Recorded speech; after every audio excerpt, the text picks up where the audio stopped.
Heart first leadership isn't what you say, it's how you show up, how you regulate, how you communicate, and how you execute when it matters most. We are Heidi and Ryan Sawyer, and you are listening to the Heart First Leadership Podcast.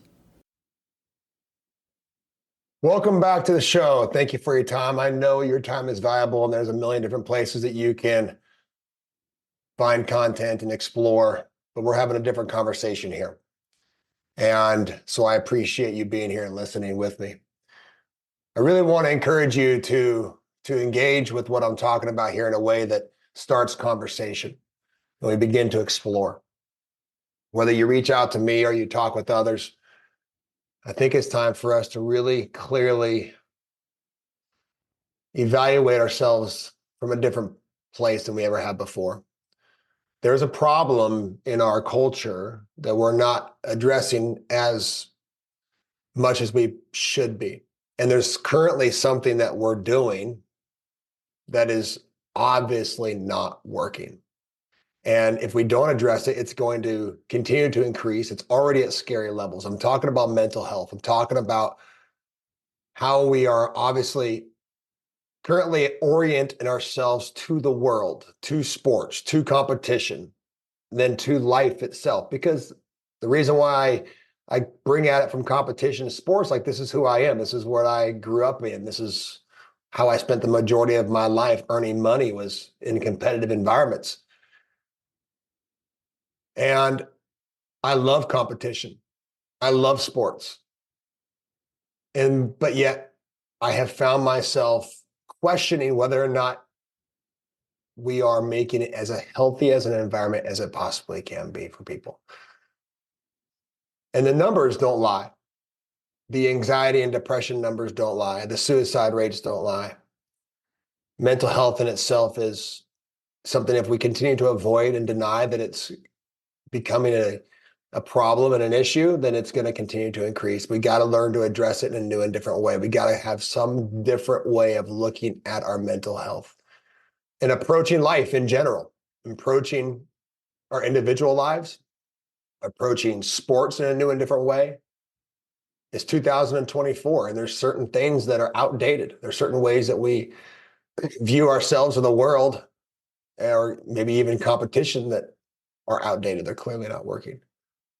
So I want to make sure you understand, I'm not villainizing sports or competition. Competition is primal. It's absolutely necessary. I love sports. I work in sports. I work with athletes. I work with teams. And I want to have a conversation to explore how we can do it different, how we can get better at what we're currently doing, and not just continuously think that what we have always done is working, because it's clearly not. And it's not about more grit or more discipline, right? It's just a different age. So here's the reality of what's being experienced. That there is at least a 10% increase in diagnosed depression in the last 8 years. To me, that number, I think, is skewed because that's what's being reported. That's what's being evaluated and diagnosed. How many people are battling with depression and hide? That's the number one thing that people do when they're battling with depression. And I know this because of my own story, which I'll share with you in just a moment. In 2021, there was a study done that 73% of 33,000 participants, college students, reported feeling moderate to severe psychological stress. Now, again, I'm not saying that it's not real. Like, there's going to be stress. I'm a firm believer in doing hard things to make a more adaptable, more resilient, mentally tough system. I'm the first one to promote that you should start your day with something hard to make the rest of the day easy. But when it comes to mental and emotional well-being of my children or the people I work with, for them to be able to navigate that,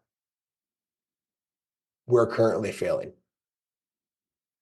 A 2020 mental health study from Cornell University, an Ivy League school, found that 40% of students said they were non-functional for at least a week of the year due to depression, stress, or anxiety. Non-functional. It's one thing to be frustrated. It's one thing to be irritated. It's one thing to feel down or blue.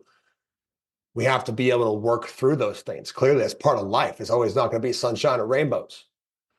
But to be non-functional at the age of 18 to 22 at school and going through college, 40%, nearly half, were non-functional for a week.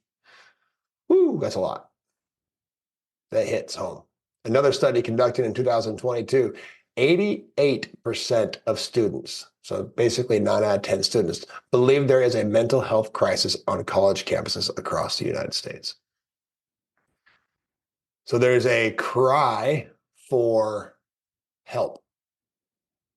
There's an unheard cry for help. So what are we doing that's different? The main thing that I want to just introduce here, and we're going to have this exploring, evolving conversation on this podcast. I'm going to keep showing up and just sharing thoughts and what I find and what's working and what's not working and ways that I believe have helped me. But fundamentally, it comes from this idea that we are currently fighting. We're in a battle. We're fighting against our mind. We haven't been educated on how the mind really works and how to learn how to work with our minds. Our mind are so incredibly powerful, so freaking powerful. But yet, and then what's being sold to us right now, and I'm not saying it's right or wrong. I'm just saying it's not working, is that we need more discipline. We need more grit. Well, based upon what I've seen and what I've heard and what I witness, our collective consciousness of our youth, especially who I'm focusing on, let's say the average 15 to 18-year-old, their nervous system is not in a place where making it harder and adding more to their plate is necessarily the answer.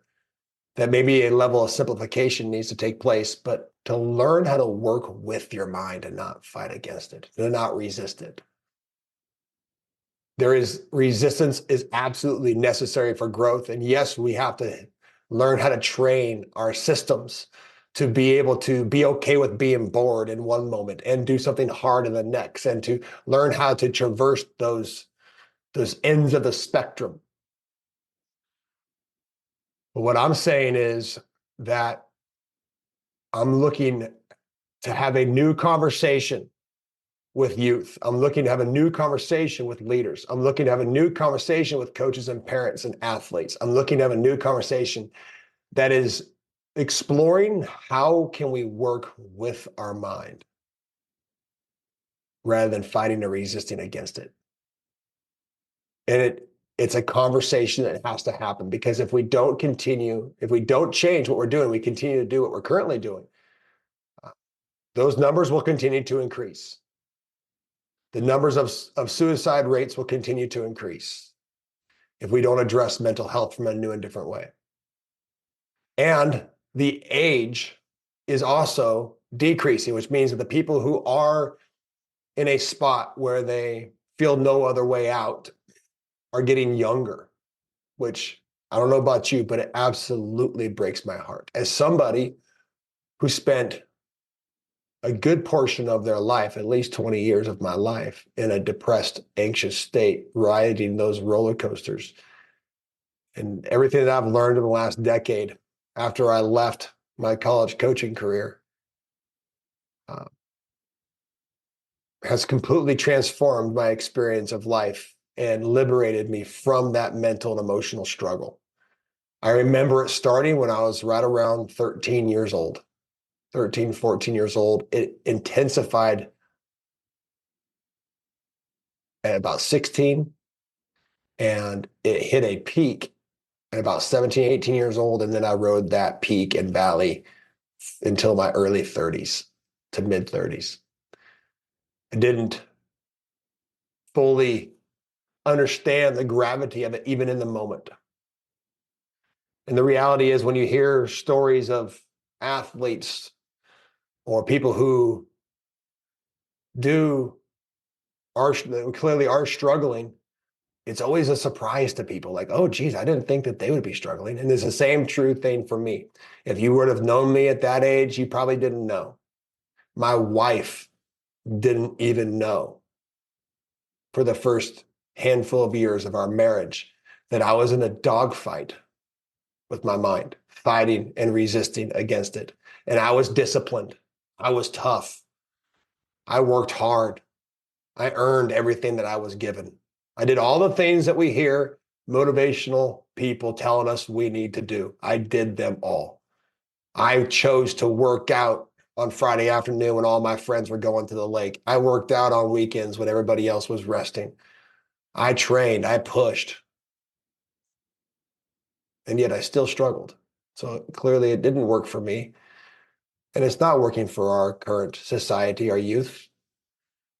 And I'm not saying, again, I'm going to tell you, I'm a firm believer in doing hard things. I wake up in the morning, I do something hard every single day.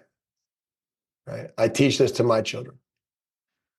But the main thing we have to understand is learning how to work with our mind in a way that we are no longer fighting against it. We learn to cooperate with ourselves. And the reality is the outcome of this becomes one where we are able to compete at a much higher level because we're using the power of our mind.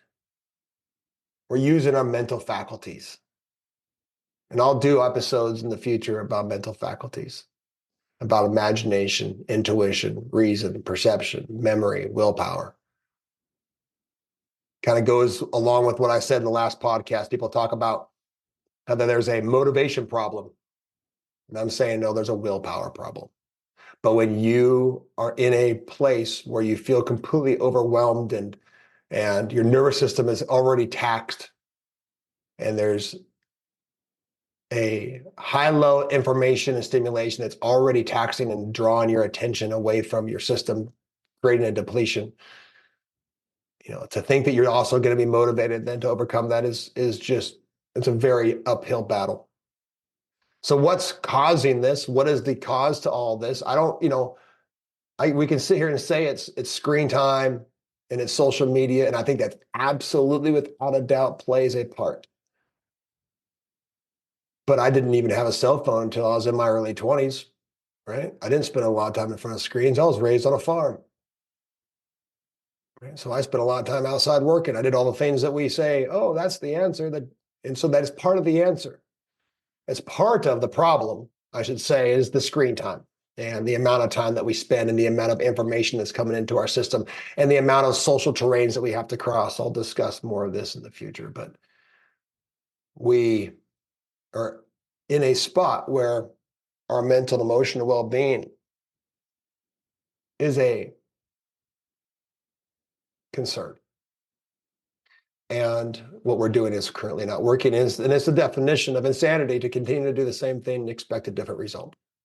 So all I'm doing here is poking you, poking me as a coach, as a parent, as a leader, as a former athlete to say, we have to explore a different way at looking at our individual lives, at looking at competition and coming to it to create a much healthier relationship with it by learning how to work with our mind rather than fight against it, which will create a will to compete that is even greater.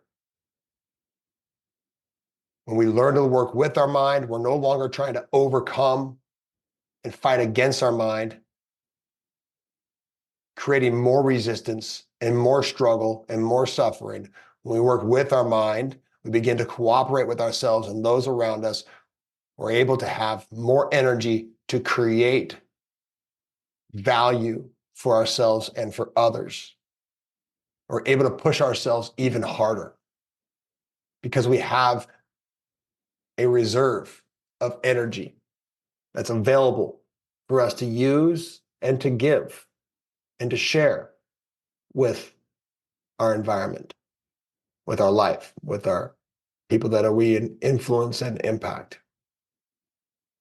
So if you want to have this conversation with me, I really would love to explore this further with anybody who's open to either feeling like I'm wrong or that want to engage in this conversation,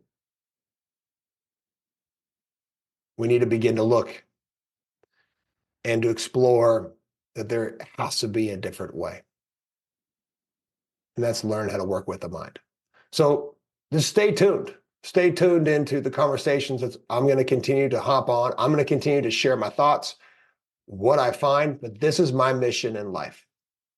My mission in life is to create an environment for people that they learn how to work with their mind rather than fight against it. They learn how to cooperate with themselves and with each other rather than compete against themselves and each other. Creating a healthy relationship with competition. Competition is primal, it's not going anywhere, but we can create a relationship with it that helps to support our individual self-concept and those around us, that unlocks a will to compete that is unmatched, that is uncommon. Unmatched and uncommon. So this is the journey that I'm on, and this is what we're going to explore on this podcast. And I'm going to have people on to talk about it, and I'm just going to have do interviews with people to find out what makes them tick and just to learn. And so I'm excited to be on this journey with you. Again, reach out if you want to be a part of this conversation about finding a new and different way to address the mental and emotional well-being of our youth and our society, of you and me, to become stronger, more resilient, more adaptable systems, because isn't that the point? Thank you for your time. Thank you for listening. Remember, leaders go first, alignment matters, and the environment that you create is the legacy you'll leave. We'll see you on the next episode.